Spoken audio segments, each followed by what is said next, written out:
Joy, kung mapapatawad ng Diyos ang mundo sa, alam mo na, kasalanan ginawa natin, palagay mo ba may pag-asa pa na ang mama at dad mo? Ayos ka lang ba? Nasaktan ka ba? Sabi mo sa akin na ayos ka lang. Ma'am, Dad, okay lang po kami. Kasalanan ko.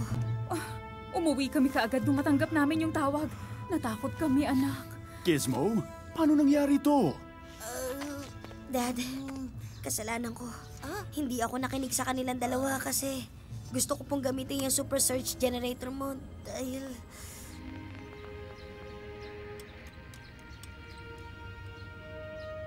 Mapapatawad niyo po ba ako?